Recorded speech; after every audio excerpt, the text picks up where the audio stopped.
Okay, I think we'll get started. Good morning to everyone and welcome. My name is Annika Smith and I am Associate Professor at Windsor Law at the University of Windsor and Director of the Windsor Law Center for Cities. It's my pleasure to welcome you here today. To many of you, I'm welcoming you back for the third in our four-part housing systems workshop series, and thrilled to be able to bring this one to you today. Over the course of the four workshops, we've tried to dig into some of the weeds, some of the technical tools that are in some cases underused in Canada, at least when it comes to addressing, in particular, the supply side of the housing crisis that we're facing in this country.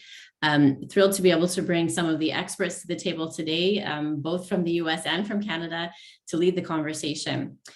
Before I go any further, let me acknowledge that I'm coming to you today from the traditional territory of the Three Fires Confederacy, the Ojibwa, the Odawa, and the Potawatomi people. And I would ask, as we're in this virtual space and everyone coming from a different municipality, a different part of the country, and different traditional territories, that you take a moment today, and of course, in all of our work, in particular on land use, to continue to center our work around the original inhabitants and continuing Indigenous inhabitants of the lands on which we work.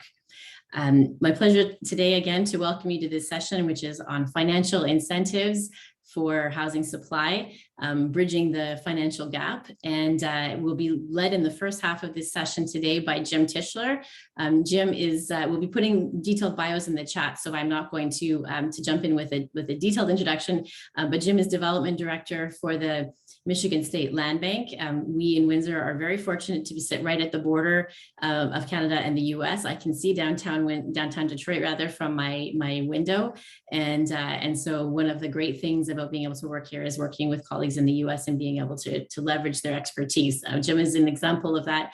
We're very lucky to have had him with us at the Center for Cities almost 2 years now as a visiting fellow, and thrilled that he's going to lead us through the first hour today, to give us sort of a level playing field, a common set of tools and language to discuss financial incentives for housing supply at the municipal level.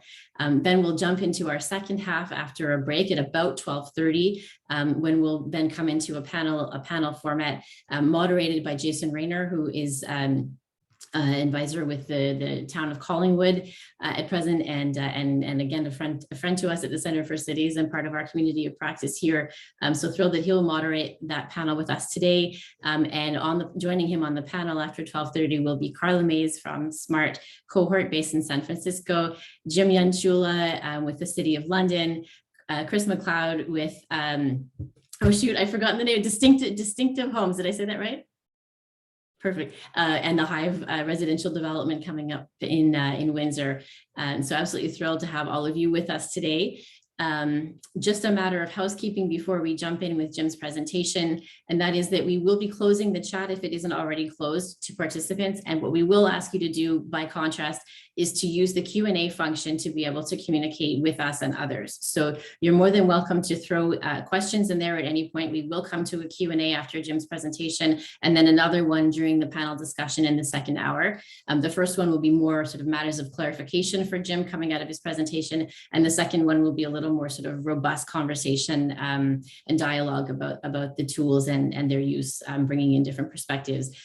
Feel free to throw your questions in the Q&A at any point, or your commentary. We're just using the Q&A instead of the chat because it allows us an initial screen for decency and respect in the comments that come through. So just in our efforts to try to create, to do our best anyways, to create a safe space for participants, we will go ahead in that way. But you're more than welcome to throw the questions in there at any point. With that said, again, thanks to all for being here, and I'm going to throw the floor over to Jim. Welcome. Okay. Hello, everyone. I trust that you can hear me at this point. I see a head shaking. Yes, very good. Okay. Good morning and happy Solstice Day to you all. Longest day of the year here. Glad it's nice and sunny here today. Thanks, Annika, for the introduction. It's a pleasure for me to have a chance to chat with this audience today, with the panelists, to talk about housing incentives. As Annika alluded to, this is the third session in a series that we have been running for the past few weeks, where we've been taking a little bit of a deeper dive into these elements, which really comprise a systems approach to housing. That's I think one of the first takeaways that I want you to have from this, which is that we see housing as a system. And as a system, there's a need, like any system, to have balance. And there's a need to identify what the leverage points are in those systems, if there's a need to improve those systems. And of course, I think we all recognize that housing in Canada is a system that is in need of improvement in many respects. So the incentives discussion that we want to have today is really focused on one of those key leverage points. The points being is where do dollars come from? I'm going to try to make sure my my slide moves. There we go. Okay, glad there. This presentation is going to run about 35 minutes. It's more of a background and setting up of perhaps existing tools and perhaps new tools to use to consider for housing subsidy, housing development. This first slide is a chart, which is from the United States. I didn't have time to find the Canadian equivalent. But what you're looking at, it might be a graphic that you've seen before, but presented in a different way. This graphic it shows the gap between household incomes and and the cost of housing on a percentage basis. Now, most of the data you might see looks at the total average cost of housing in a market or in Canada versus the average income across in Canada or within that market. This is a different cut at the data, and it's intended to show how much housing is increasing above incomes, the ability to purchase or rent those houses, those units based upon their income levels. And it's done on a percentage basis. It would be easy for me to say that there is a gap, but you can see here from this chart that the gap in terms of a percentage increase above household incomes is widening over time. As I said, this is US data. There is likely a Canadian equivalent. If somebody has that data, would love for you to send it to the center. We'd like to track that data as well. And this is historic. This goes back to 1960, so you can see the extrapolation. The point that I'm trying to get here is that there are many causes to the housing crisis in Canada, but they funnel into one or a small number of really key leverage points if we consider housing a system. And one of those key leverage points is the plain fact that there is a financial gap between the ability of households to purchase or rent housing and the ability of the market, the private sector, the nonprofit sector, and even the government, or in combination, to deliver those housing units at a price, and for the for-profit market to do that at a return that's appropriate to produce units. And so the need and the opportunity is to find ways to fill the gap so that that helps produce units, which addresses a number of the concerns that are out there with housing. This graphic, again, you perhaps have seen. It's from the CMHC, and it is intended to show the spectrum of housing locally, regionally, provincially, nationally across Canada. This is how the housing market is seen by the program, the market players. From the far left side, which is the need or the provision for homeless households, through emergency and transitional housing to social, or in Ontario is known as community housing, leading next to affordable rental, and home ownership, and then into the market rates, market units, whether they're for rent or for sale. This graphic is intended to be superimposed atop of it, albeit I've separated it so that you can see. It was prepared by the Habitat affiliates out in Alberta, and I found it to be very instructive because what it does is it shifts the spectrum approach to actually being groupings or bubbles, as you can see here. It's similar. You can see the tracks, how that goes. But you can see the large bubble in the blue bubble in the middle, which is focused on affordable home ownership. And just to the right of that, to the upper right, is a gray circle, or bubble, which is attainable home ownership. Where the recent data is starting to show is that as housing costs continue to increase, percentage-wise or absolute dollar-wise, that those two bubbles are in tandem, becoming as large or approaching the size of all the other bubbles to the left in total in Canada. So the dynamic that's occurring is that as prices are rising because of the various factors, that there's a larger percentage, growing percentage of households that are falling into the area of needing to have assistance for affordable housing. And in Canada, as you already know, 30% of your household income is the mainline determinant of whether you are in the affordable category or you're not. But I would submit, similar to the United States, that percentage of income probably is higher than that and growing in time. We know here in the United States that in percentage, in terms of area median income, that we are within 100 to 110% range, which is in the attainable category. Attainable housing means that they are working households, but they still need some assistance to provide opportunity for purchase or rent a housing. And those two gaps right in the middle here, the blue and the gray, is where where very few of the government programs are providing assistance. They're mostly to the left on this, which is where they should be providing assistance to households that have deep needs for subsidy, low income or even very low income households. But it's that middle group which is starting to actually show up in the data as having more and more need as well. Another slide that is a compilation. This was work that I've done over the past couple of weeks, at least, to prepare for this session. In large part because it appears that there are very few locations where there is a comprehensive compendium of all of the assistance programs for housing, be it nationally or down to provincial level or even at municipal level. So if this is helpful for you to take from this session today, please do. If there's requests, we'll make this available in a printout or electronic version to you. But what we've tried to do here is not only identify the programs that are available, but then also I've tried to segment them or identify them by what level of government they're at. Also a category of assistance, and you can see here already financial, equity, I'll explain that in a moment, and regulatory.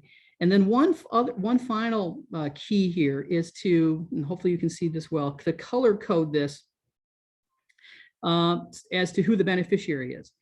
So in the orange, or might look a little brownish here in the slide to you, those are the programs where a household that is make the applicant is the primary beneficiary. Those tools or programs which are highlighted in green are where the project itself, mostly development focused, where the development project itself is the beneficiary.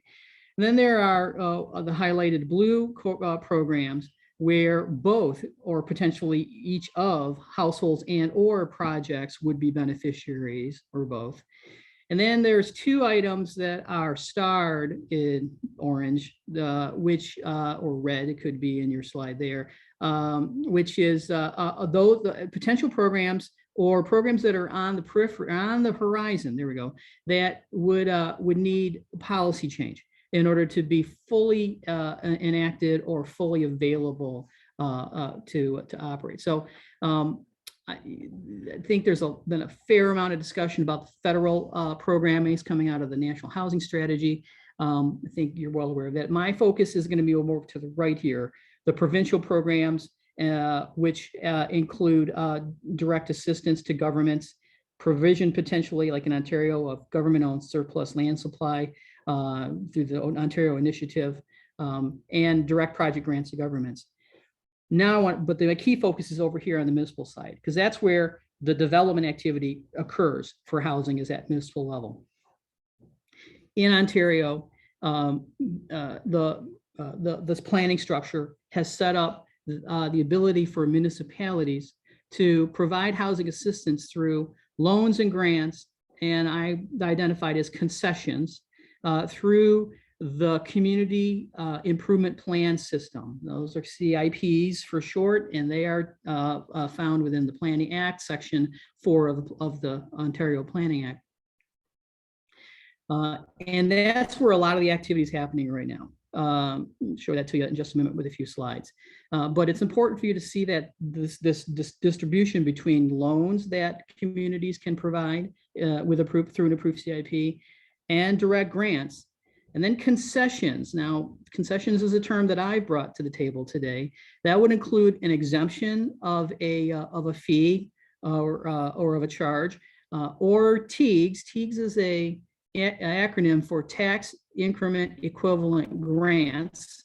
Those are permitted under CIPs in Ontario, and municipalities have become more and more active in time in utilizing those concessions. Tax capture and tax increment financing is a topic I'm going to talk in the second part of this presentation, because that's a tool that's on the books but has not been used in Ontario yet, and could play a really important role if it were to be operationalized to be used for attainable or affordable housing finance.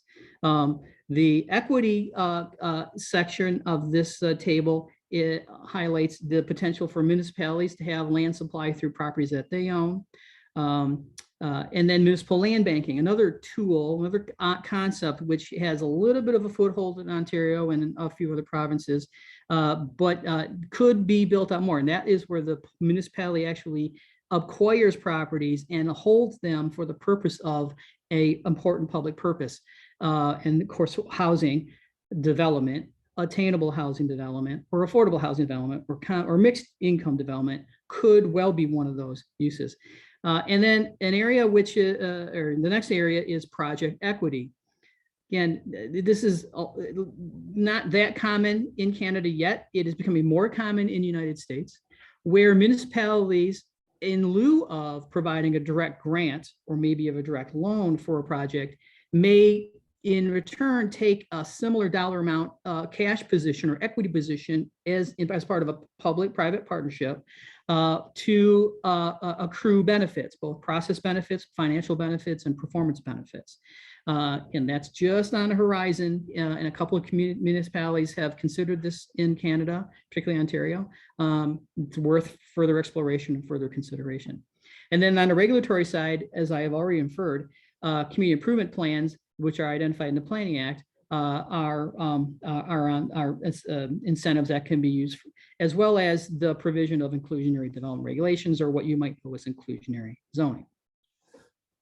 Now, this slide, or this set of communities, is what we know to date.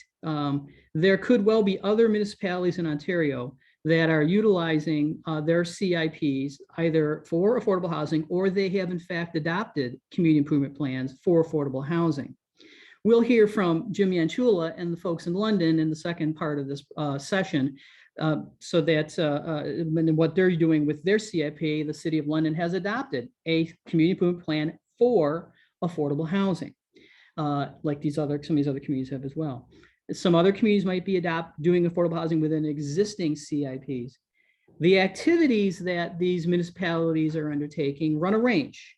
Not all these communities doing all these activities. This is just an assembly that you can see what is being funded or being considered for funding for housing support in these CIPs. And that range runs from direct grants and loans to rebates, or as I mentioned earlier, concessions, would be at development charges, building permits, the tax increment equivalents, that's the TIGs that I mentioned to you, or even application permits and fees. And finally, I've seen a few CIPs, which are programs from CIPs, which would consider and finance capital, meaning working capital or infrastructure capital grants for project developers on their sites. Now I'm going to shift the presentation here to get into this concept of tax increment financing. And I don't want to get too deep into the weeds, but it's important to give you a basic understanding of what it is that we're talking about and where this sits within Canada in practice, and where it could be in practice in consideration for affordable housing. As brief and as simple as I can present to you is this slide, which has time on the x-axis and value on the y-axis. And the approach of tax increment financing, try to be put very simply, is that the increase in value or tax increment, new tax increment from a project, from a site, is captured, meaning it's redirected and used to pay for the costs that were necessary for that project to be built or constructed on that site or in that district.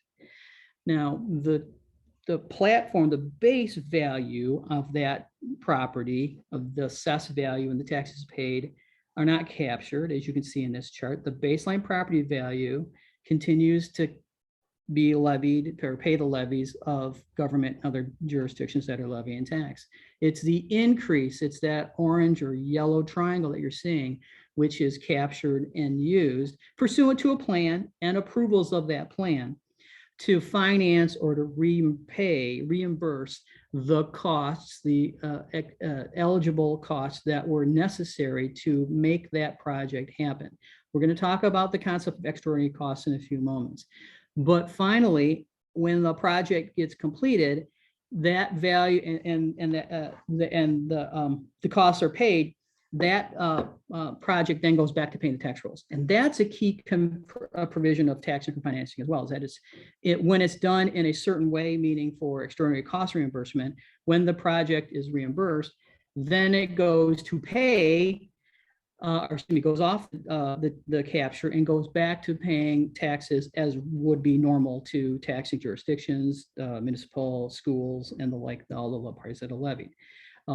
So at the bottom, the three key elements there are, as I just mentioned, the captured increments pay or reimburse the costs necessary for development. The baseline property value continues to pay to the tax entities.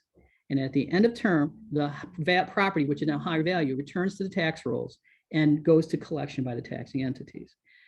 That is at core the summary of tax increment financing. This tool has about a 60-year history, starting in the middle of last century in the United States and California. There are about, all states but Arizona now permit tax increment financing. But there's also been a change in time, or more changing in time in terms of how TIF's been used. I'll talk about district TIF, which was the first utilization, as opposed to project TIF, as this presentation continues.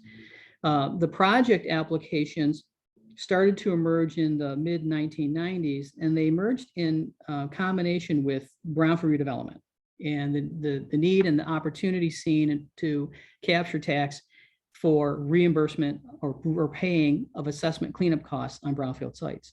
And at its core, the Ontario TIF Act is premised on that, a brownfield redevelopment parcel-based TIF. A micro application, meaning that a single property or a portion of a property, that emerged roughly 10, 15 years ago. And it emerged with the arrival of small-scale development. And that's another topic to discuss at a later time. But in summary, small-scale development is the focus on projects at small scale, a single family house, a small apartment building, a small commercial industrial building, a mixed-use project, not a district, not a large development, private development project. And so that application, as you've been seeing here, has been changing and morphing based upon the needs and the opportunities that have arrived or have been available and have been practiced at that point. In North America, this generally has been found to be TIF, the most widely used governmental program financing program for economic development. That's been identified in multiple research pieces. And also there's been a number of research pieces that have talked about some of the positive merits and some of the negative issues with regards to TIF as well. My quick summary today for you on that is that TIF is a tool which has to be managed and structured and operated specifically for the purpose that is intended by the governmental entity. And outside of that, as long as it stays within those parameters, then TIF has been demonstrated to be a very successful economic tool, and that's why it's in utilization in so many jurisdictions across North America. In Canada, four provinces have approved tax increment financing. Most notably, Alberta, which calls their TIF community revitalization levies, and Manitoba as well, community revitalization levies. In the mid-2000s, those acts were adopted, and you may have already heard or may be familiar with the work that is being done in Calgary or in Edmonton or in Winnipeg. And those are district TIFs. Talk about that in just a moment. Nova Scotia has a very limited increment program for downtown facade rehabilitation. And then Ontario adopted their program in 2006. But after adoption, it has been on hold for all intents and purposes since that point. As I've mentioned, this is a highly beneficial tool when structured correctly, but there are also disadvantages for use of the tool when it's not structured correctly. And I've identified those here as well. The graphic in the lower right is intended to give you a picture of the level of use of TIF in the United States, where the orange or yellow and red is where there's been more active tax increment financing, and the other colors have been less at that point. Now, let's talk briefly about what I mean by district TIF. A district TIF, like what's being run in Alberta and Manitoba, is the establishment of an area which would comprise multiple properties. It could be 2 to hundreds or even thousands of properties. And within that area is defined as a district. And all properties within that district are subject to the capture of future revenue for utilization of financing activities. Most of the time, the activities are going to be public infrastructure or other large-scale public benefits to the district. And also the government will generally finance those large-scale public sector or public benefit projects, be it road, water, sewer, and infrastructure, or other public benefits as well. There's a graphic in the lower right that kind of gives you that sense of how this of the process. The district is created, the cost, the projects are identified, the financing of those projects are structured, the financing mechanisms are set. You give it to public bond or some other vehicle, those are approved, and then the mechanics run. The capture of new tax in that district is done annually or semi-annually, and it's used to pay the cost. Key here is that you're seeing multiple properties within an area district, which is established formally and adopted in a plan. Project-based TIF takes that concept and moves it to a project base. Most of the time, it is a subject property, whether it's a contaminated brownfield site or whether it's some other condition, blight, or obsolescence on a property. And it could include adjacent and contiguous properties if those properties, in addition with the subject parcel, might comprise the project. So in this fictitious example here, you're seeing a subject parcel, which is a contaminated site, but it's part of a 3-project development. And so the project would be comprised of 3 parcels. And then lower part of this slide is the micro TIF concept, which is an infill in this case, where the tax capture is simply on the site itself and utilized only for activities and purposes on that property. I'm going to try to explain to you now the extraordinary cost contingency issue here, because this is a key component as to why redevelopment or brownfield TIF has been important, and it extends over to housing as well. I'm trying to show you here in this slide a cost curve, a development pro forma, which has revenue and costs. The green line is revenue and the red line is normal. And the private real estate market, we all assume as government in supporting this, is that the market will come in on a site and they will invest money from a first point to build a real estate asset or investment. And at a later point in time, revenue will come in, whether that's from sale of units in housing, like housing, or whether it's sale of widgets of a commercial, or if it's industrial manufacturer, or it's sale of whatever, if it's a commercial establishment. Point here is that to the extent that the green revenue line exceeds the red line, that's return on investment. And that's a core definition of our market economy. And this is essentially the real estate development process in a nutshell for you. That's normal. On a brownfield site, or on a redevelopment site, or a site that has complications, developers often run into extraordinary costs, such as the need to clean up or assess a property, or to demolish buildings, or there's bad soils, not contaminated or bad soils. Those costs are extraordinary to normal, and quite often without incentive assistance, they have the propensity to cease a project from occurring, because they would make the development finances negative return for that project. So the prospect of TIF, in addition to other grants and loans, the concept here is that if there's an offset of those revenue or of those costs by provision of subsidy, that then a project can come back within normal range of investment return and then become doable. This is called the extraordinary cost contingency. And it is a key component, it's a core premise behind TIF and its ability to both be proactively beneficial for projects, as well as not be seen as being windfalls for developers, if it's structured to be focused on the reimbursement and coverage of extraordinary costs. A couple years ago, with the Canadian Brownfields Network, where we are working on TIF as well, we put together a chart, what you see here, which is a comparison between the current structure of assistance through CIPs and TIGs, tax increment equivalent grants in Ontario, and the potential for TIF. That summary shows that TIGs are very beneficial and should continue and actually should grow.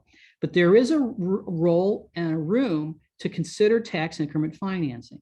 In particular, the areas that you're seeing here, the ability of a TIF to actually have or add to it interest and carry and financing costs for developers or for projects.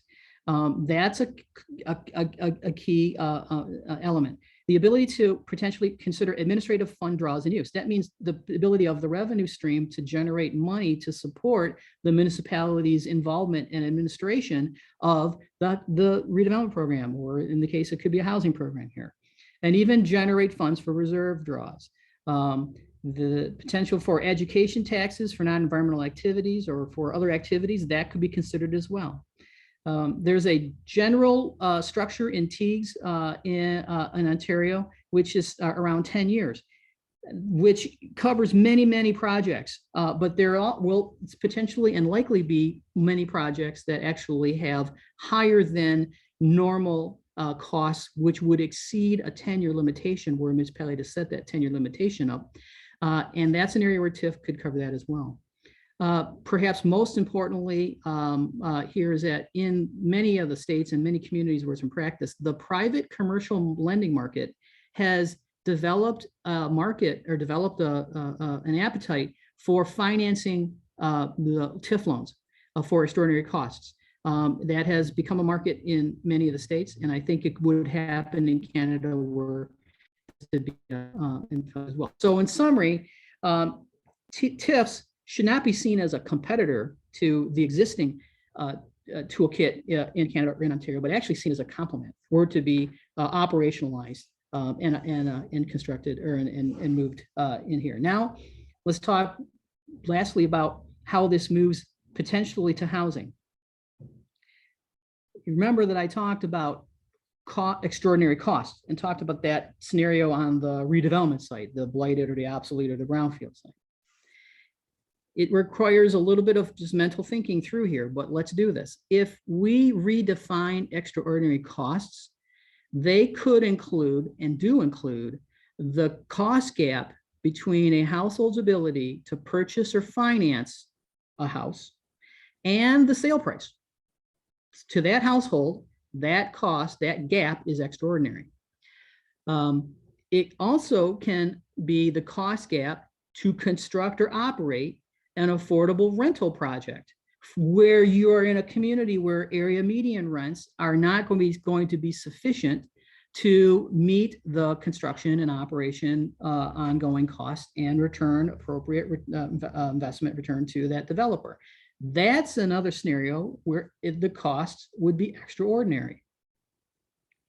Next is that if the annual tax increment from that unit or project, if it's recognized as a cash flow stream, an annual amount which can be amortized as part of a loan, ergo a gap loan, and if the TIF plan, if the capture plan provides for the reimbursement of both the principal and interest costs, if all these things came into place, then TIF, if it's operationalized, could be a important and powerful tool to help with providing housing subsidy, and as such, housing development and housing assistance for households. Here's a simple graphic to show you how that might work. A house, simple house, which has a sale price of X, and a household which can afford, say, 80% of X on that first mortgage, or 75% of X on that first mortgage, or on a first mortgage. They're not going to be able to construct or purchase that unit. And as such, there likely is not going to be production of housing units for those for households at that income range. But if TIF were to be instituted, that could then provide the ability to source through and amortize a gap second loan, which could meet the ability for that purchase price to occur, which would then result in production of units for or subsidized. In the states, a number of them are starting to get into this in this arena.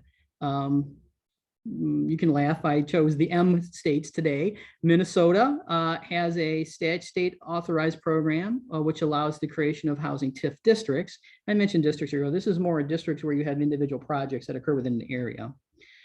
Maine has a program tied to their tax credit structure, which allows for TIFs to use. And in my state of Michigan, we are authorizing project-based TIF for a range of assistance and development activities. We are dividing them into household housing assistance and project development activities.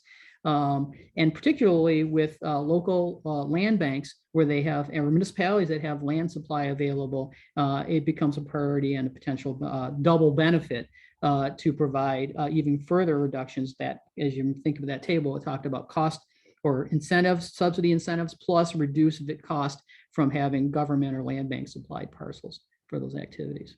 Now, let's talk about where we're sitting in Ontario. The law was adopted in 2006, and its primary focus was brownfield redevelopment. However, in Section 3, there is a direct statement that identifies the ability of the government, of the ministries, to define any project for TIF, so long as it meets the definition of public benefit. That would or could include provision of attainable or affordable housing. However, there has not yet to date been any formal or province-wide regulations issued to municipalities. Now, we understand a little bit why that happened. The first and foremost was that a couple of the ministries, once the law was adopted in 2006, expressed concerns similar to what I described in the discussion about extraordinary cost contingency. The concern is that the tax capture would start to take money away without any control from local units of government, and particularly from schools and from other jurisdictions. That's why I was very specific today in talking to you about extraordinary cost contingency, because that is a direct counterpoint, policy counterpoint to a concern that might be out there.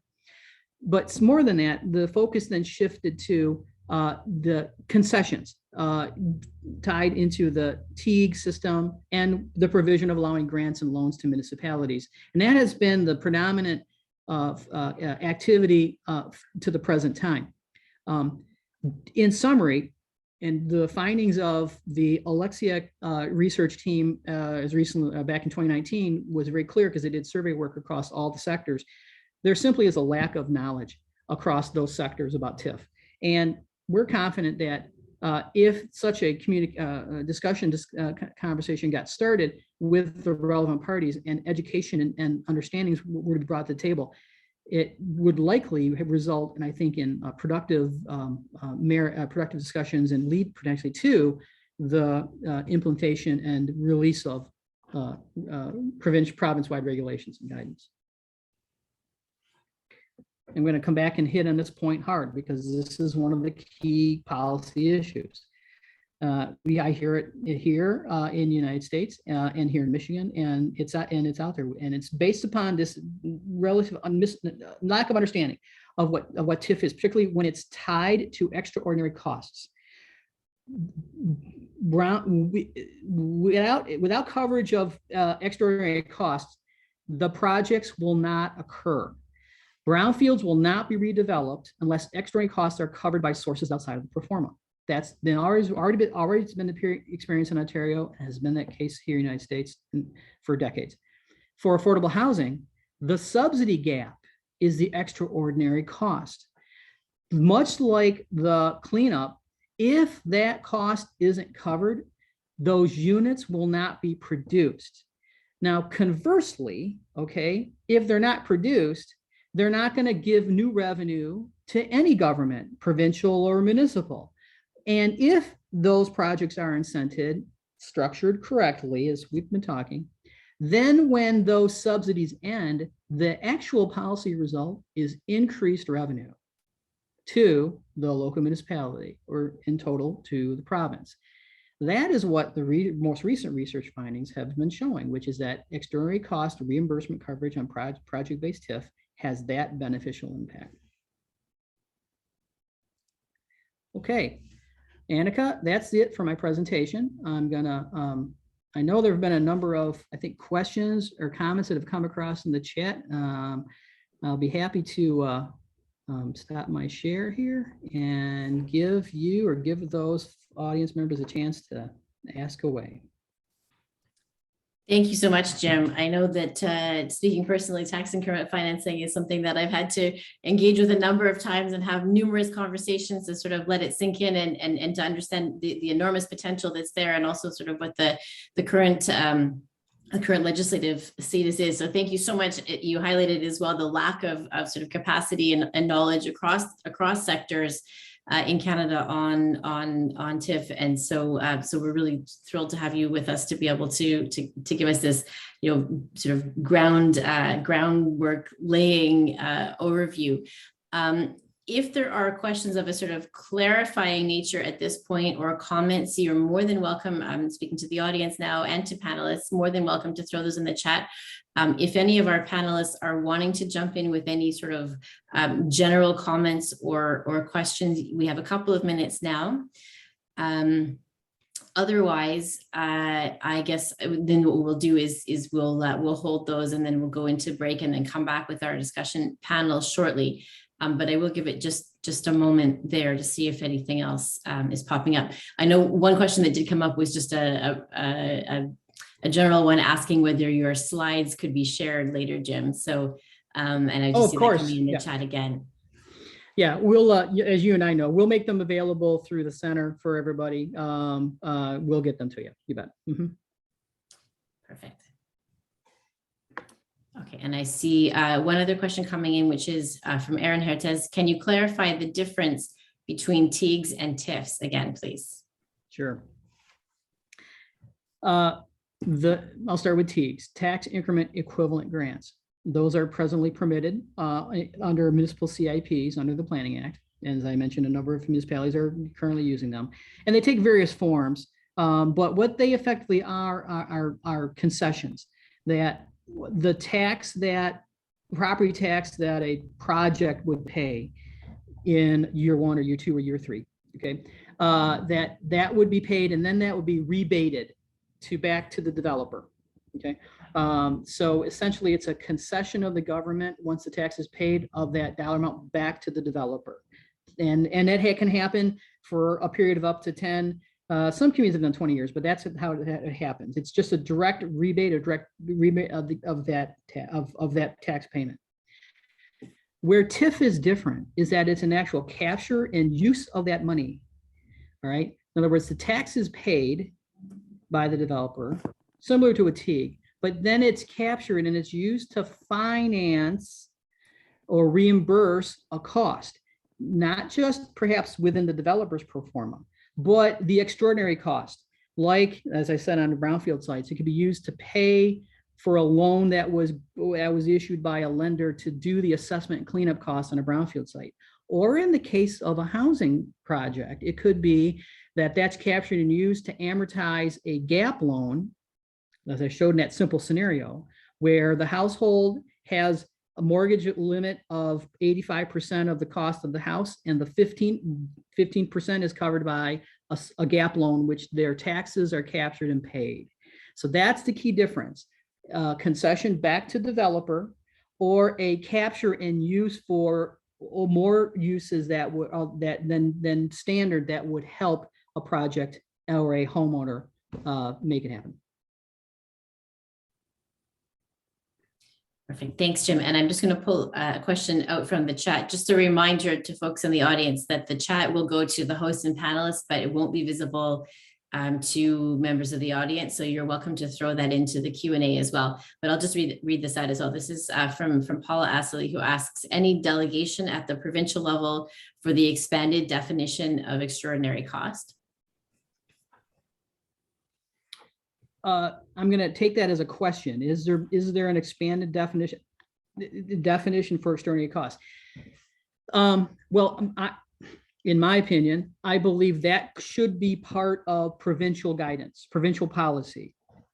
In a couple of conversations I've had, not directly within ministries, we have talked about, and I've talked about the fact is part of regulations promulgated by the province could well include a whole set. These are the list of eligible activities. This is how we are defining reimbursement of extraordinary costs within certain limitations, and other guidelines that might follow. Here in my state, Michigan, and in many of the state does issue guidance for locals in order to do that, where they actually are definitive or explicit about here's how we define a activity, so that when you are considering a project to an a TIF plan, then you know where your limits are. Perfect. Thank you so much. Paula, I'll just ask, did that answer your question? Or if there's anything, if you want to add any follow-up, please feel free to do that, and you can do that into the Q&A. Okay, she says yes, so thank you. And one more question coming through in the chat here is from Ellie Abutarabi, who asks, is it possible to use the TIF captured from one project and use it for another development with public benefit, or it goes toward the same specific project? Thanks. Yeah, that's a good question. The quick answer is yes, it could. But back to there needs to be guidance. There needs to be structure behind it. I give you the experience that we're doing that's happening in Michigan right now. When a capture plan is approved, there are potentially four pots or four streams that the capture tax can go to. The first stream is, of course, to reimbursement of the approved activities, whatever those activities are. Second is the financing costs to those approved activities. That really opens the door for the development community to go to the lending community and say, I'm going to borrow money from you to actually accommodate those extraordinary costs and use TIF to pay for it. The third stream is, or the third bucket, is to local units of government, municipalities, and it allows them to actually generate funds out of the projects to actually run the program, so that it doesn't necessarily have to be an annual request for appropriation in front of the municipal council. And the fourth, getting right to your point, is the ability to deposit monies into a reserve fund. And the reserve fund then can be used for other sites, other projects, so long as they're within the eligible activity group categories to be done. So yes, if structure was created, that type of guidance, I think, could be helpful to allow communities to do more projects. Particularly projects, my experience I've seen, projects where you have costs and you don't have enough revenue to cover those costs. So if you are able to draw out a reserve, the general municipal reserve, to help that offset that cost, then that actually is a multiple win scenario. Thanks so much, Jim, and thanks, Ellie, for that question. One last call for any questions of a clarifying nature. Ellie says, thank you. And seeing none, then I'm going to suggest, thank you so much, Jim, for this. I'm going to suggest that we take our 5-minute break now. We'll even give you 7 and we'll come back for 12:30, at which point we're going to expand the conversation, bring in some others who have had some other experiences on the ground, both within municipalities, as developers, as advocates, and pull that discussion out. Again, we'll have Jason Rayner here from the town of Collingwood as our moderator. I'm really looking forward to this conversation. So thank you again, Jim, for as always being the expert in the room on this, and helping us to expand capacity for TIFs and other financial incentives on this side of the border. And we'll take 5-7 minutes break and see you back at 12:30. Thank you again, everyone. Good.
Okay, welcome back, everyone. If I can ask all of our panelists to come back on camera, that would be great.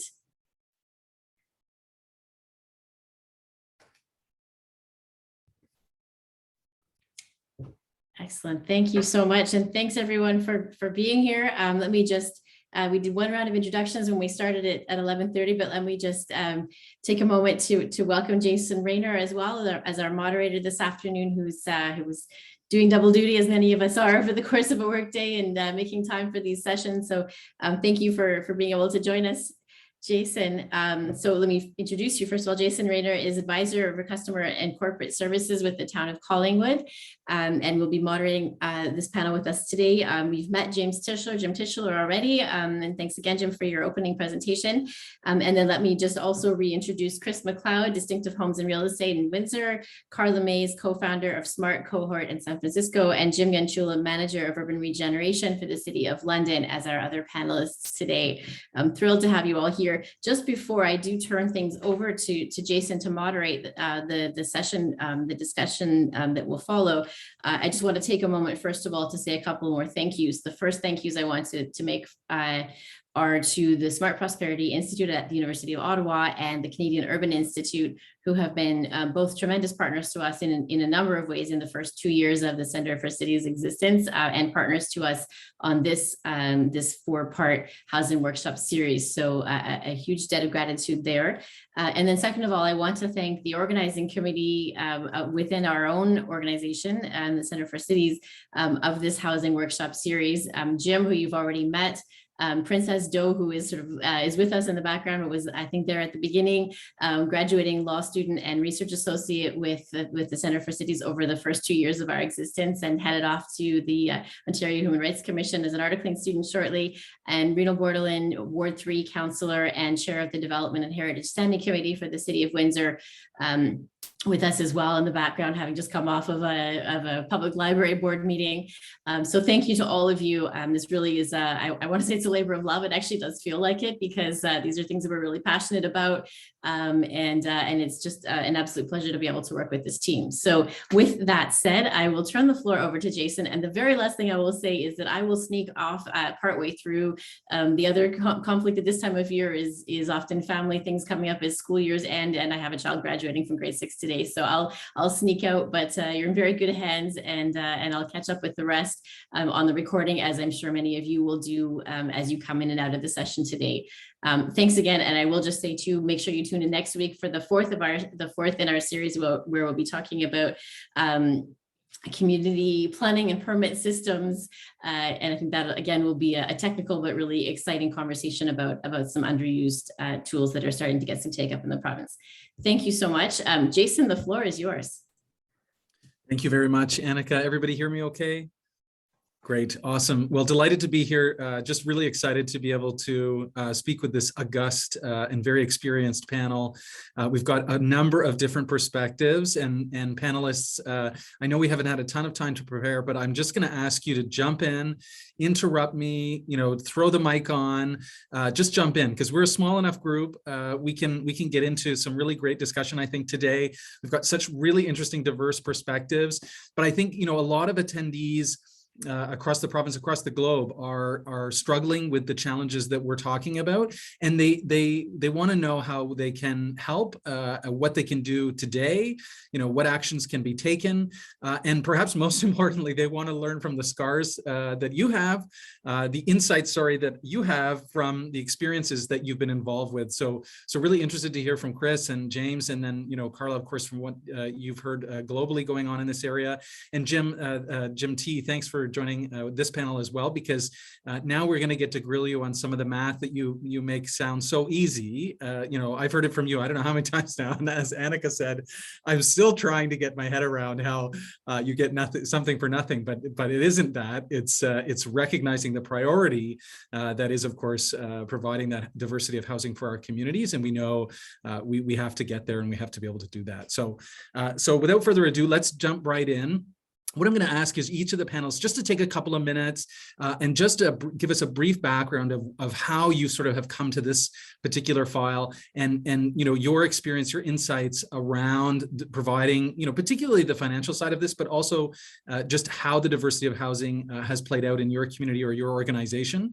So we'll just get some context from everybody and then we'll dive into the discussion a little more. Chris, I wonder if we can start with you because I think, it's very raw for you. I think, can I put it that way? That you've lived through this in some ways, the trials and tribulations of trying to deliver, housing diversity in the city of Windsor and elsewhere. So just would love to hear from you and your perspective, and then maybe we'll go to James and talk a little bit about, the City of London and the work that they're doing, and then zoom out again to Carla and what's been happening with your work, Carla, and what you've been observing around. And Jim T, jump in anytime, and I know you will. So that's great. Chris, I'll turn it over to you to get started.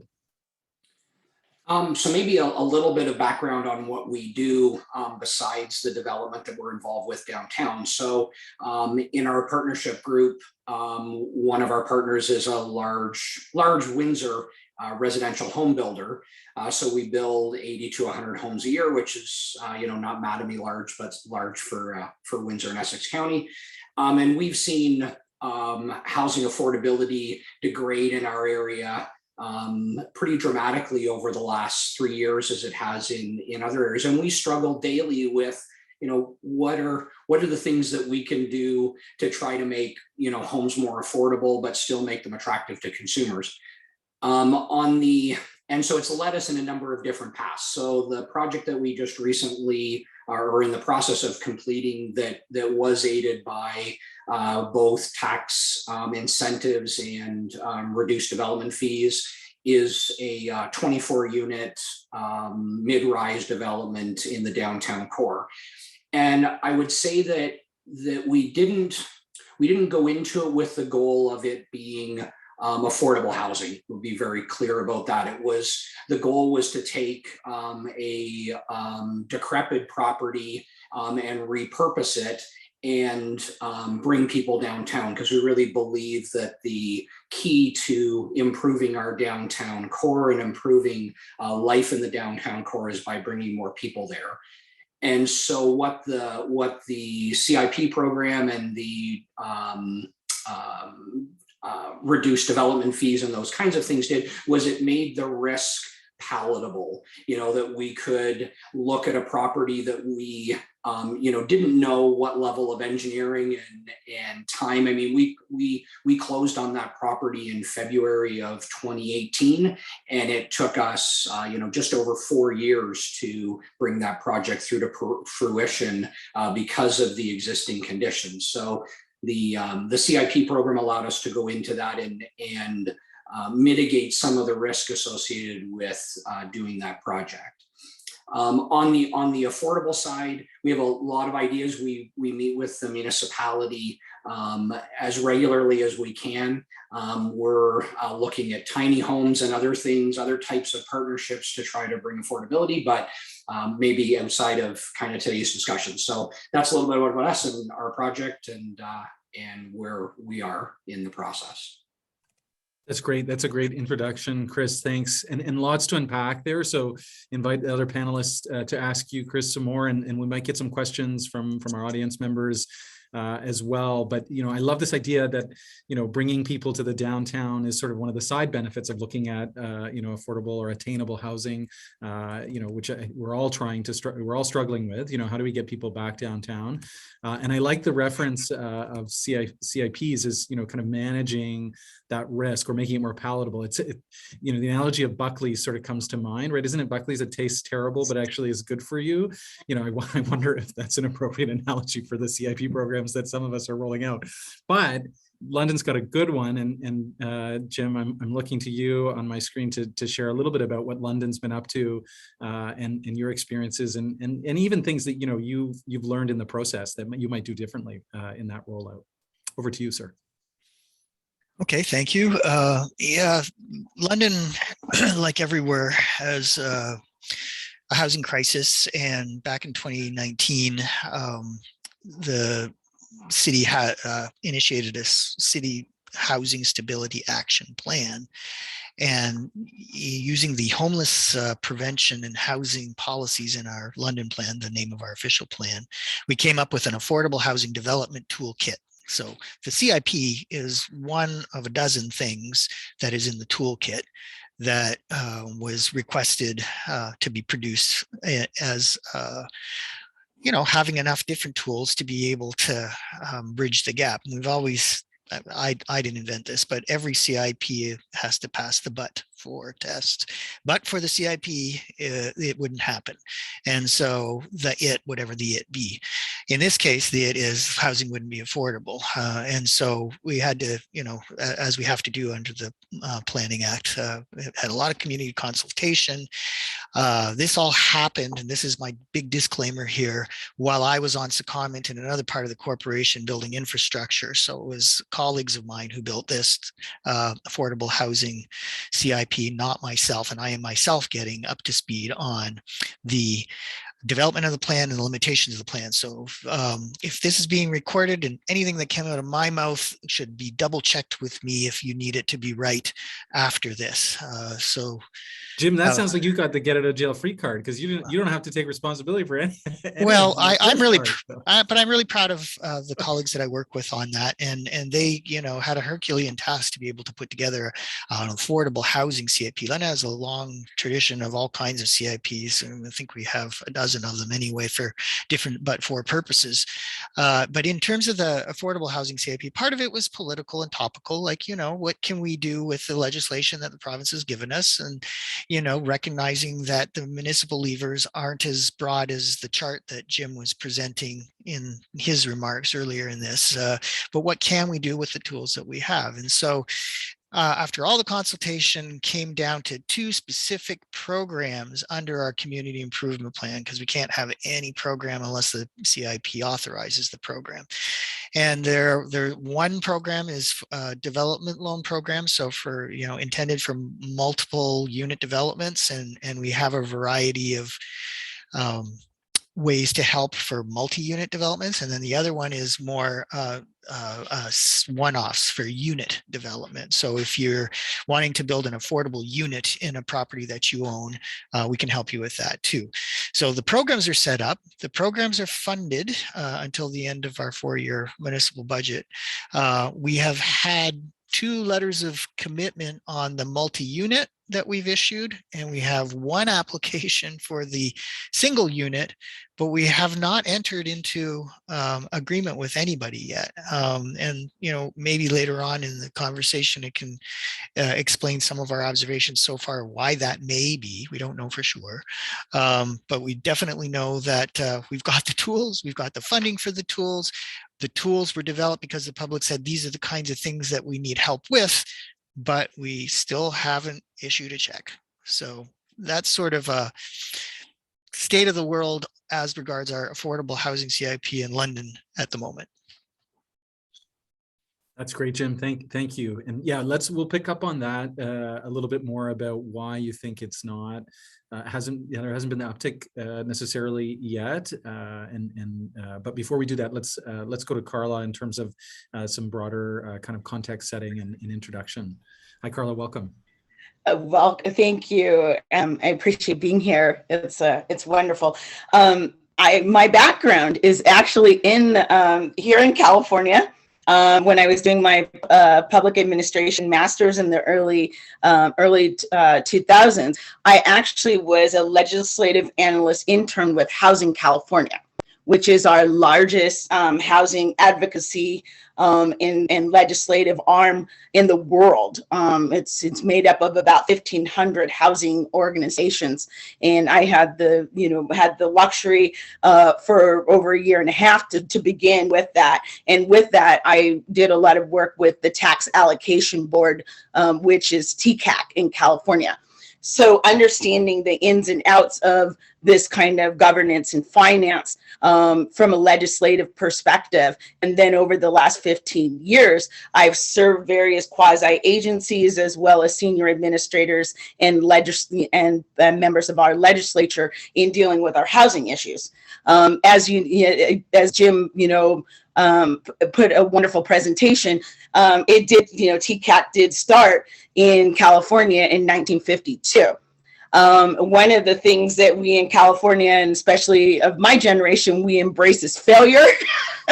And I have to say, we are known for innovation in my area, and we are also known for homelessness and inequality. And so with that, as I've done a lot of serving legislators and the like on this issue of housing, I've also, had a chance to go around the world and see what is working, right? And there's some things that we have to, we kind of hold on to some of these things that, that we've seen, and we feel really good about it, but we shouldn't feel really good about it, and we should embrace failure. Meaning that, when you go and you visit like Singapore and you get a chance to see, folks at 80% home ownership in high density housing that is surrounded by amazing transportation, then that gives us something for the next generation, right? What we should be aspiring to. And so with us being, more than 20 years into the next century, this is where my work has primarily been.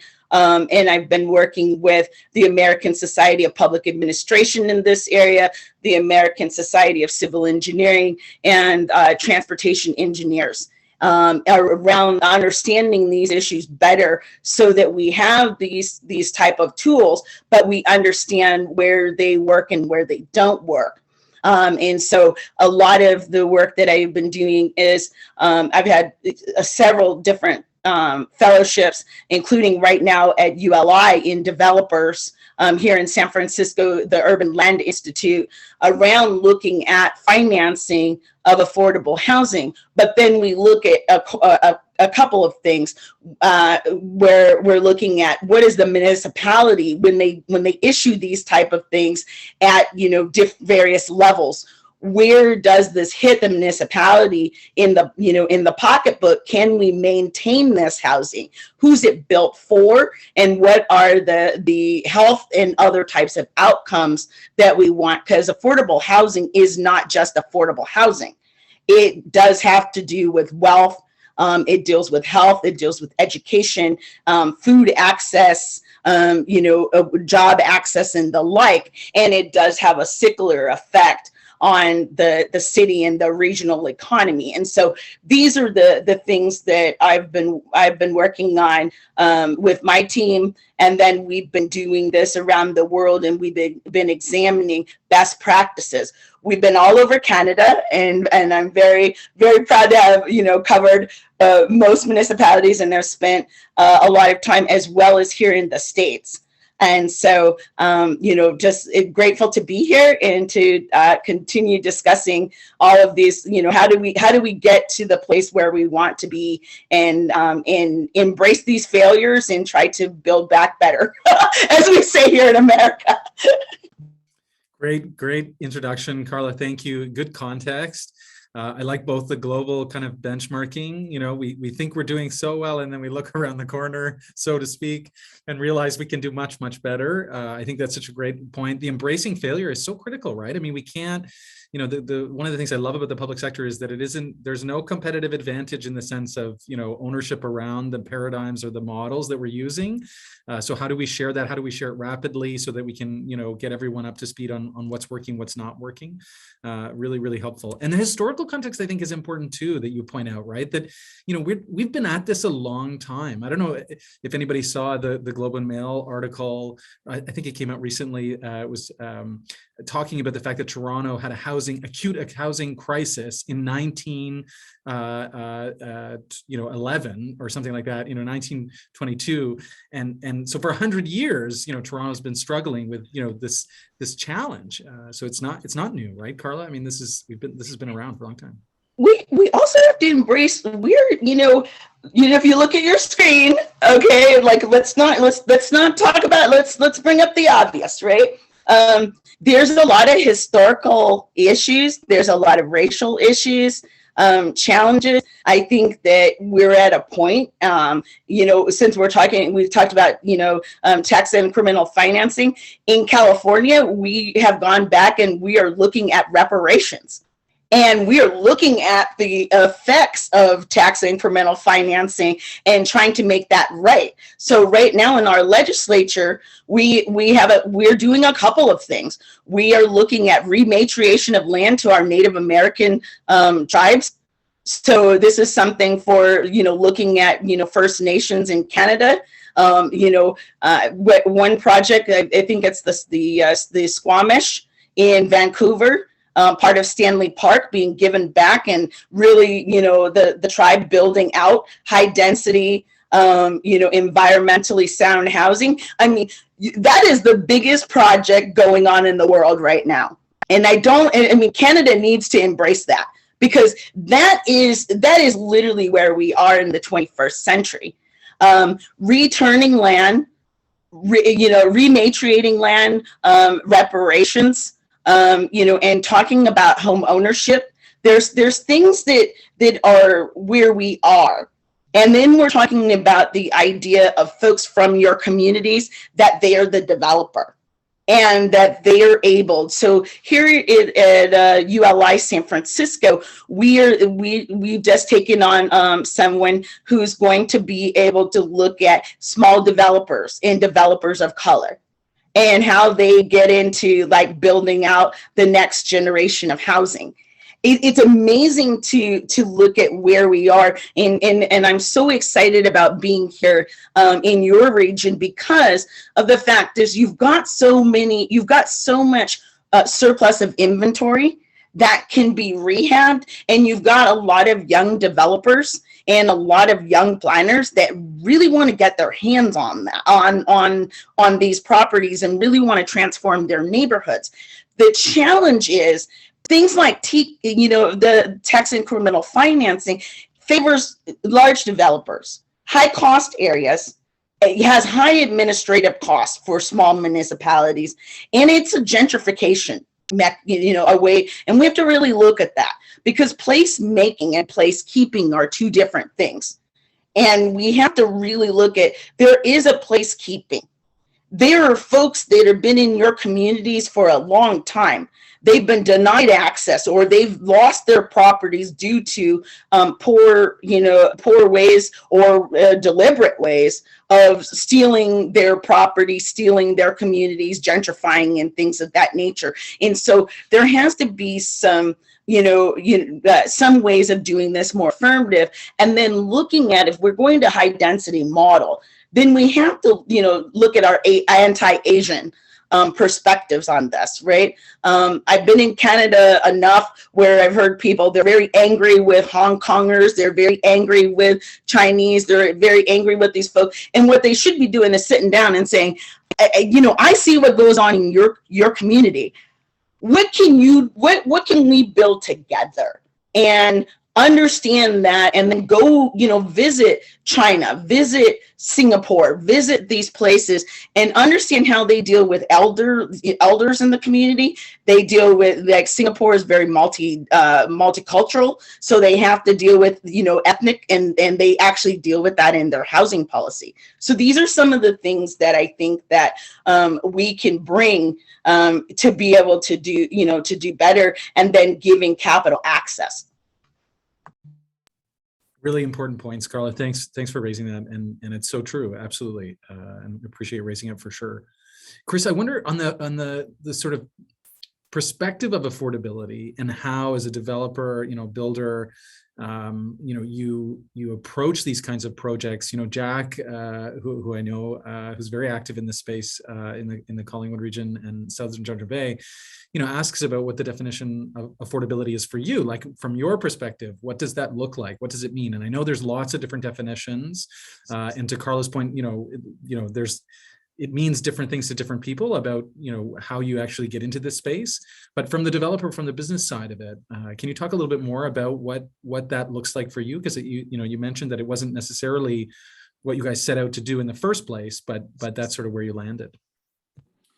So I think that the best definition, I guess, I would use for affordability. So Canada Mortgage and Housing publishes their criteria. So 30% of average renter household income to be used for shelter. And so in Windsor, for a 1-bedroom, I believe that gives us a number of around $880 a month for lodging. It is very difficult to build new construction in a way that results in that level of rental covering the cost of doing a new project. And I think that is the struggle. It's just to put that in context. So if you look at the Hive, so again, the goal of the Hive was really about bringing people downtown. It didn't have an affordability component to it. It wasn't part of the project criteria. Because we knew at the onset, we build enough homes, we do enough construction to know that on a 24-unit building, roughly 22,000 square feet or thereabouts, at $400 a square foot, and you can do the math pretty quickly that you're north of $8 million to do the project. And if you then, just look at cost of financing and without even considering, some sort of rate of return on that investment, you're averaging out at $2,000 a unit in rent to cover those costs. So we've been looking in other areas because we don't see a pathway so far in our experience with multi-unit residential. I think that there are pathways to affordable housing. I think probably tiny homes and land utilization is kind of the area where we're focusing when we look at the affordability part of our business. So we're growing a tiny home business where, you can take, individual homeowners can utilize excess land off of alleys and those kinds of things. So you're increasing density and able to really do it in an affordable way. So I don't know if that answered your question, but that kind of, the things that we're exploring, because so far we're not seeing yet a pathway on the multi-unit side. No, that's really helpful, Chris. Thanks for sort of breaking it down for us. I know our math genius, our guru, Jim T, is going to jump in. And, Jim T, you made the point about, 30%, and you talked about it earlier, and Chris, reiterated that that's sort of the benchmark for affordable housing, or at least according to CMHC. But if it's $2,000 a month, I'm not a math genius, but that means you're bringing home $6,000 a month. And is that after tax? Because that's a boatload of money, isn't it? Anyway, Jim, help me with the math here and go ahead. Well, maybe not in the details of the numbers, because we would need to see a performer to do that, but maybe on the periphery, I think it's important to do this. Because what Chris was talking about with his project in Windsor there is a really good project. Correct me if I'm wrong. You did a rehab of a building, and you used the Windsor CIP TIGs to offset a number of that cost so that you can make those units available, but you're effectively running a market rate. That's what you're doing. You have market rate rents going there. Okay, that's great. But now, beyond that, your great project is, how can a project like that be structured to accommodate not just market rate rents, but below market rate rents, like we were talking about? Now I'm getting to the parameter translation of the numbers here. So this is where an opportunity could play with a tool like a TIF, The TIGs could do this as well if there's enough time and capacity in the TIG over a 10-year term to do this. The idea here would be you're going to cover the rehab expenses, which is going to be above and beyond normal anyways, because rehab is anywhere between 1.5 to 2.5 times regular new build construction cost, depending upon the circumstance or location.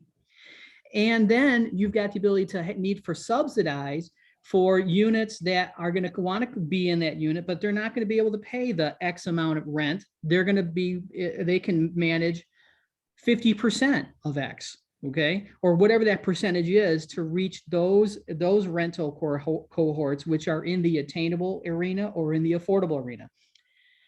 I'm using US translations here. 30% of income is affordable. I'm going to say that between 30% of expenditure, maybe 45% probably is that attainable group in Canada definition. But the point I'm getting at is that how do you accommodate those? There's only so much incentive that Chris can use in his project just to get the rehab so that he can get those units out to sale for the private market. So what he needs is more money. He needs more money to fill the gap. That's what he needs. And so now the idea of bringing in additional tools. It could be that a TIF, if structured correctly, could actually allow for a longer term of capture reimbursement to Chris, so he could make one or more of those units available at market rents that are at 50% of the area of the median, or whatever it might be. Or I'm going to mix and match here from last week's conversation. It'd be interesting if Chris, a private developer, was working with a local nonprofit developer, and of those 50 units, not your project, Chris, but another project you build, you made 20 of those units available to the local nonprofit. You sold them white box to that local nonprofit, and you used a TIF to allow them to purchase those white box units from you. And then they own and manage those units. And then it becomes a mixed income where they could then offer it at those below market rents, whatever stratification those could be. Now, we're not talking the actual numbers right now, Jason, but what I'm saying is that those concepts start to come to play if we think of multiple tools leveraged and then see how they can work and play on a project-to-project basis. Yeah, no, great points, Jim. Chris, any response or any thoughts to what Jim's saying? So I guess my question would be more around the floor of those programs, right? Because if you look at this project, so we took a project that has let's say it's a $10,000 a year tax bill as it was in its pre-redevelopment state, and the municipality gave us a 10-year tax freeze as part of the community improvement. If the floor on any further incentive is zero, there's not a lot left for the municipality to further add to that project without going into a deficit to make it work. And that's where I guess I would see the challenge potentially, or maybe the question. Yeah, that's a really good statement, Chris. And it defines, I think, the border between a concession, which is what a TIG is. We're conceding to taxes that we've paid versus a capture. All right, because when you're in a concession arrangement, you have parameters, you have a floor, you have a maximum that can be conceded over a period of time. And if your costs exceed those numbers, then you're at risk as to the viability of the project. But if you have the opportunity of capture, which then can actually funge and flex over time based upon the value of the investment, now you've got the potential actually to look at some of those larger cost components because you've got the advantage of time and investment value to make it happen. And it could happen, there's different variations how that could work. But what's important for today is that you see a floor, and to the government, if they recognize that if they want more out of these projects, they need to expand the parameters from the floor, and they could use multiple tools to do that. That is a policy advancement that could or should be undertaken. And what I would add is that the game's changed, and some folks got to just deal with it. The game has changed. It doesn't work like this, and it's been failing. And so what I'm saying is there's new capital You know, especially, you know, I'm more, you know, beginning to learn more about how the Canadian government is responding to COVID. But here on our side of the border, you've got Justice 40 to deal, you know, with our brownfield and you know, brownfield developments in communities that have been disinvested in. So that's a lot of capital right there. We're talking about billions, billions of dollars worth of capital. We've got IIJA, which is our infrastructure bill, right? The largest in a generation. And these are new actors, new folks that are going to come in. It's not a lack of capital.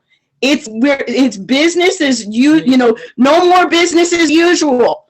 We are not doing well. These products have not been working.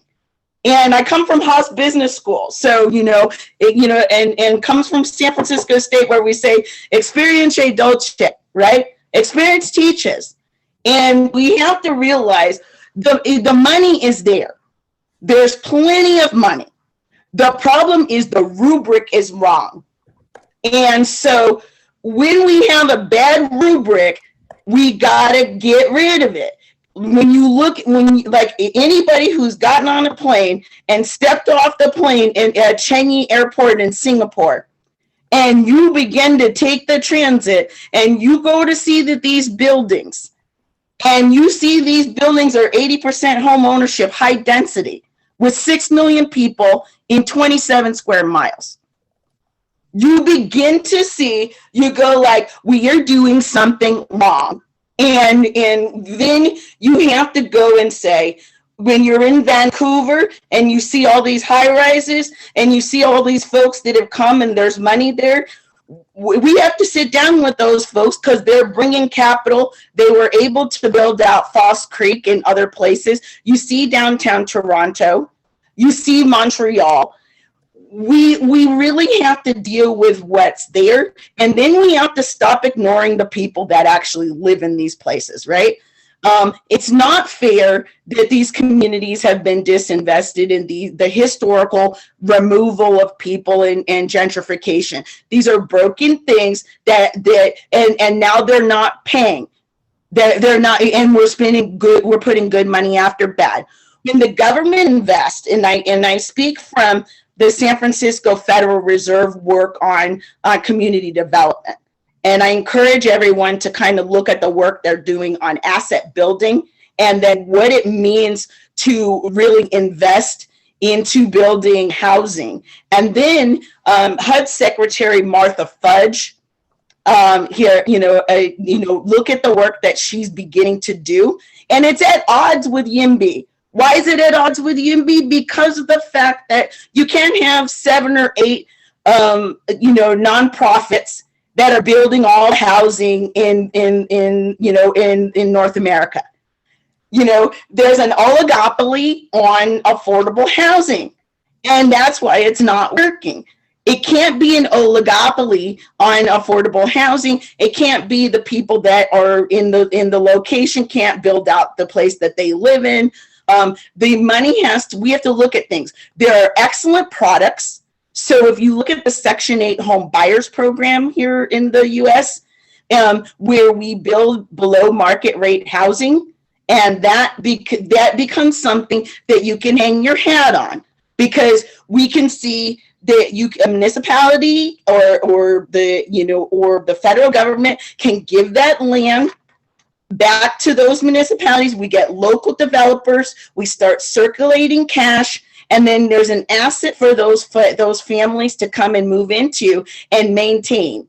And then there's a circulation of money, both at the municipal level, at the state level, at the federal level, and we can see that investment realized. We have great examples for this. Levitt towns, after World War II, we know how to build housing. Now, in the modern day, we look at somewhere like Singapore, which uses their retirement funds to invest in housing. So we have a complete circular effect of the economy, right? the retirement assets are going into housing, which is something that, that grows in value. And we have a complete closed loop. The challenge here is that we have had issues of race and class and issues, that are baked in. There's a certain vision of certain individuals that have been benefiting off of this system. And now the system is collapsing, and we're still fighting for making the broken system work for a couple of folks. And so when we're looking at these things, I think COVID is giving us a real opportunity. You've got COVID funding.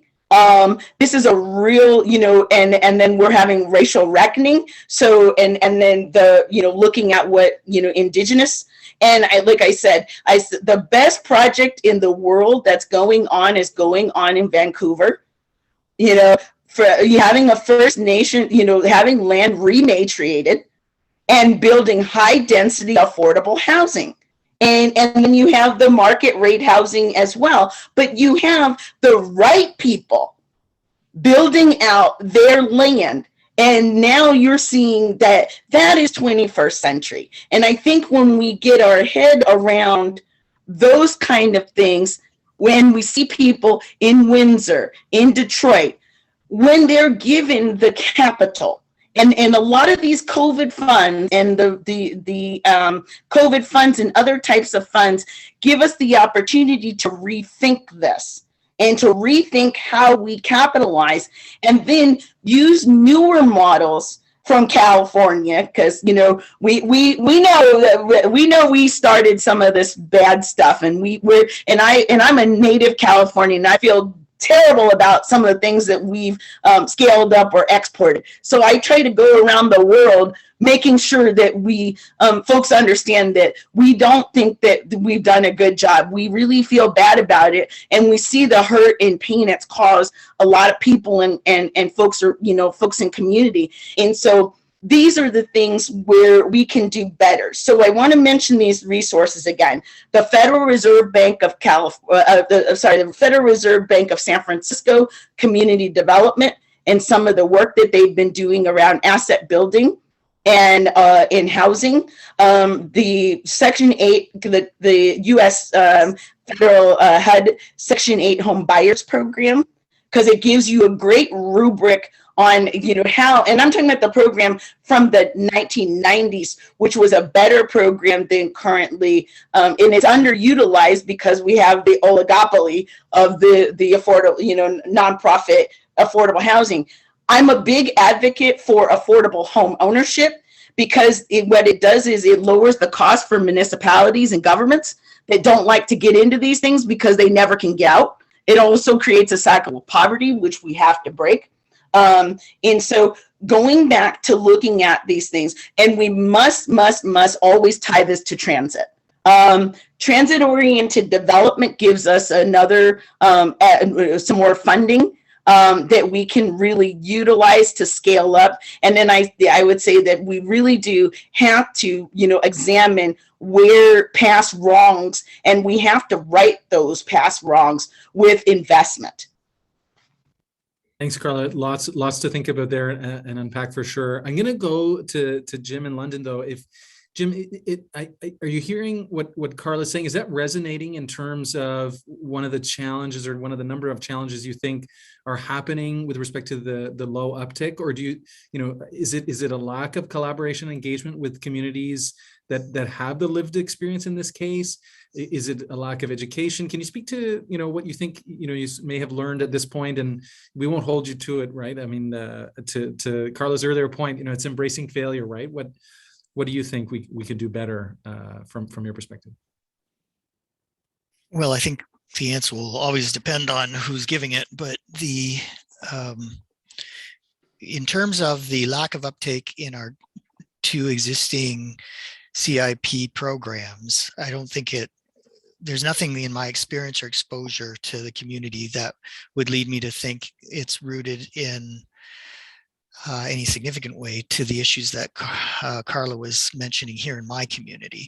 I do think that there is always a conversation whenever we look at affordable housing in our community in London about lived experience and how people who the housing is meant to house are involved in the decision making, or the adequacy of decisions that were made. We just recently had an appeal through our appeals tribunal system in Ontario on a large development in a less advantaged part of the community, where the developer agreed to provide 13 units under a community benefits scenario, 13 units in a multi-residential unit for affordable housing. Now, the affordability formula in that case was 80% of market rate. So a lot of people would say that's not affordable enough. And it was taken by an advocacy group to this tribunal to say it should have been higher,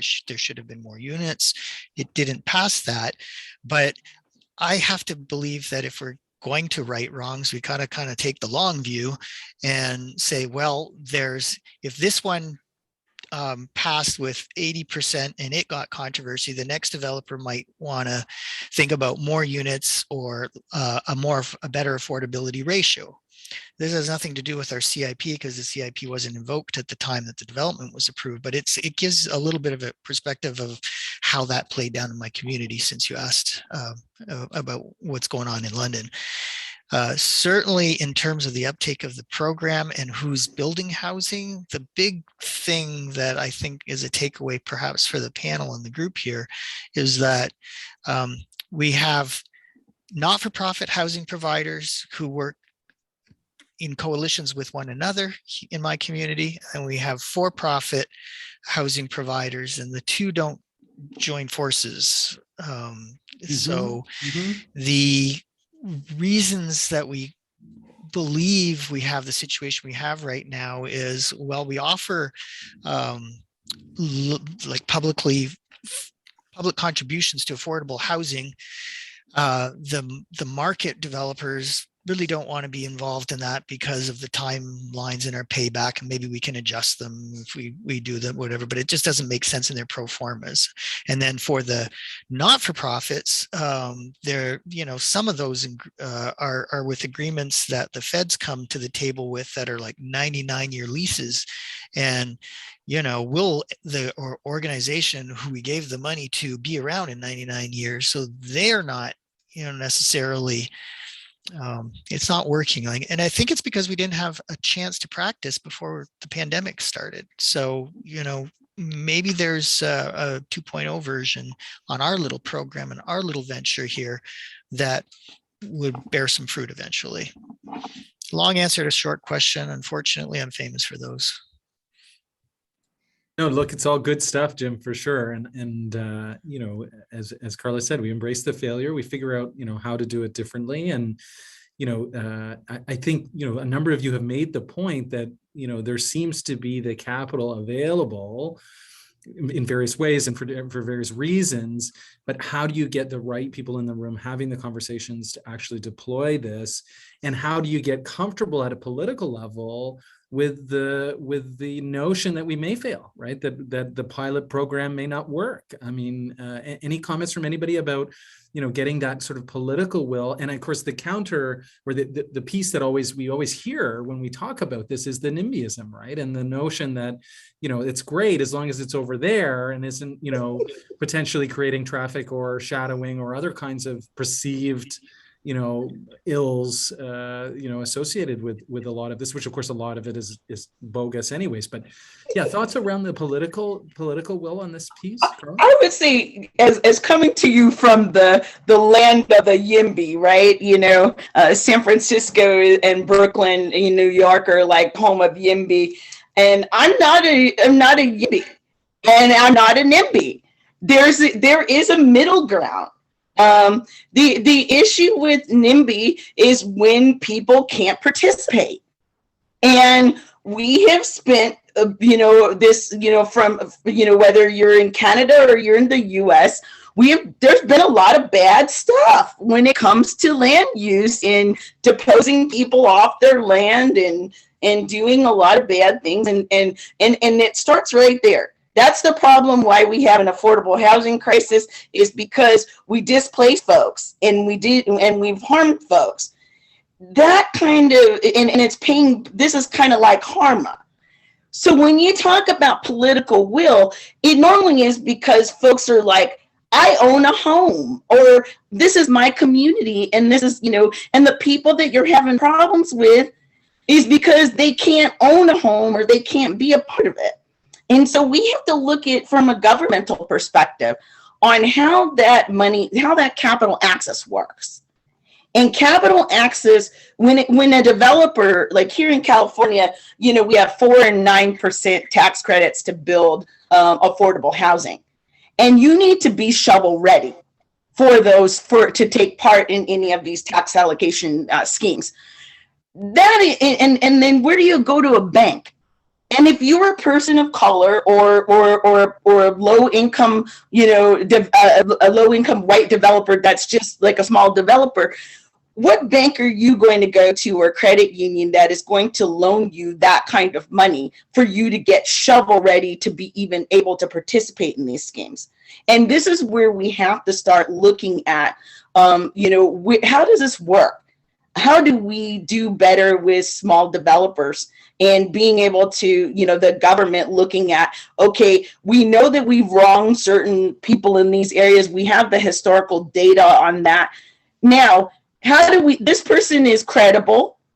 They have a good credit score. They're trying to do these kind of things. And we need to create onboarding programs for small developers and be able to subsidize those kind of programs and those kind of programs. And in what you have in Windsor, in Detroit, and London is an excellent opportunity, because you have a lot of stock that can be rehabbed, and you have a lot of young people that are very, they are architects, they are planners, they have the skills. They need to have these kind of new products that allow them to be able to participate. And that's a smart city, right? Because we can be able to do that. We have the technology, we have prefab, we have all of these things to be able to do that. But what we're in is an old mindset. There's a certain group of folks that have been building stuff from a long time. They're looking at their market share and how much they, can profiteer off of this. The issue is we've got to shift to be able to look at the folks in the community. So being able to talk to those folks, looking at them, you've got some folks that are new in the game. Queen Latifah just did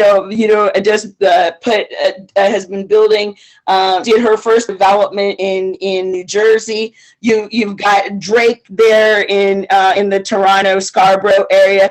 You've got new people that are bringing new capital, and they can be matched. They don't talk the same. They don't look the same. They're coming to it at a different point, but they have this. They have capital to put in.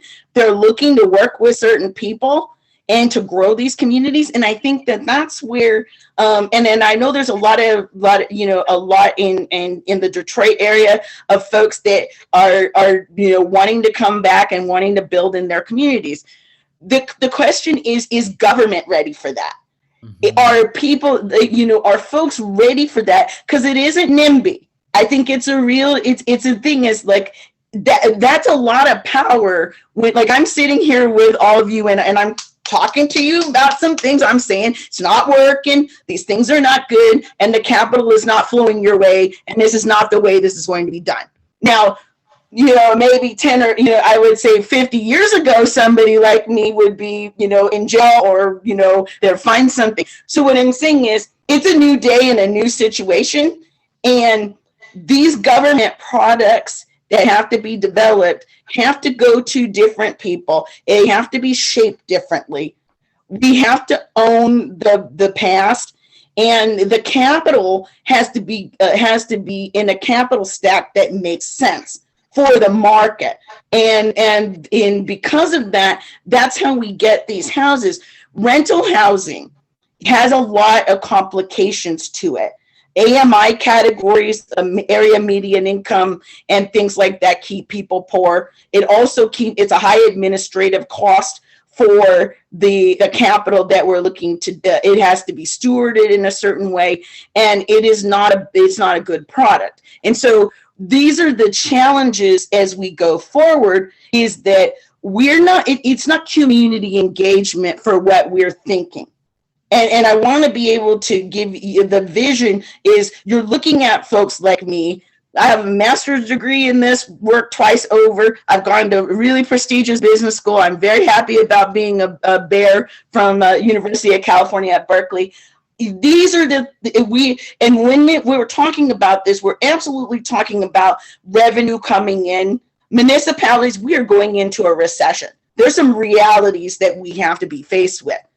This pandemic is continuing, and that is going to make sure when you go to the government and you're asking whether it's Trudeau or Biden to go, to be a long-term investment.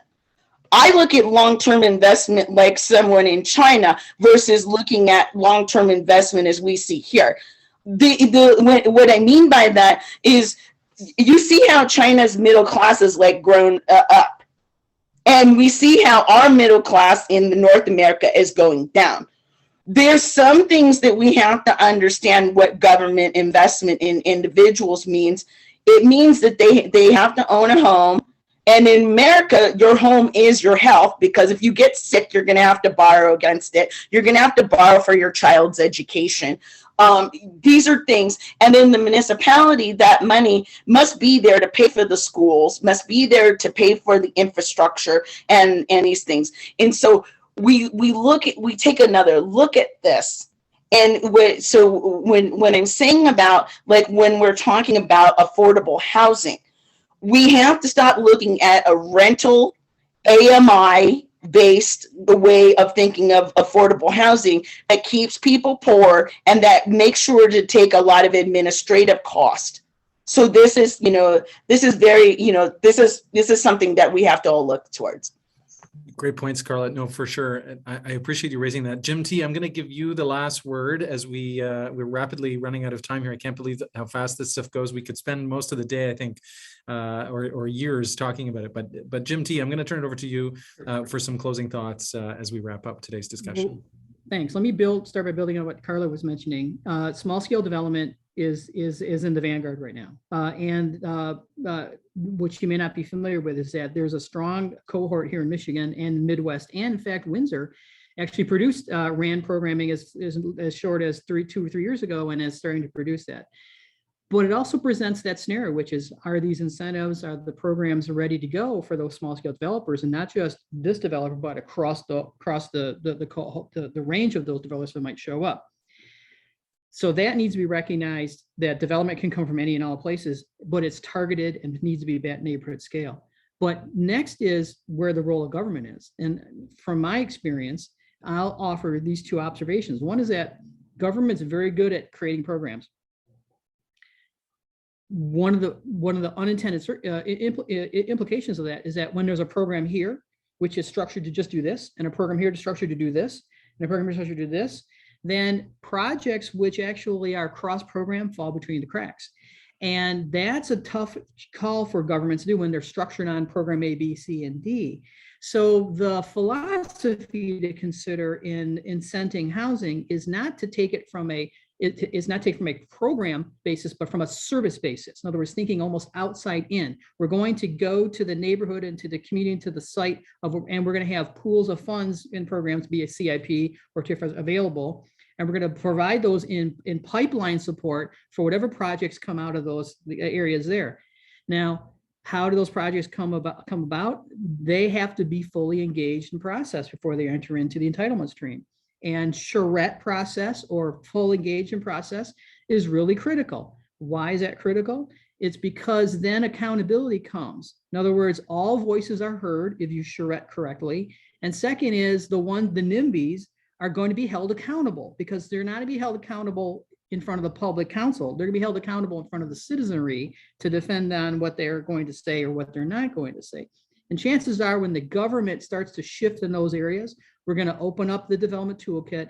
We're going to make funding available, not as an explicit program delivery, but as a process support to development. shifting almost to development planning from planning for development, and then setting up engagement like that, those outcomes start to become very good.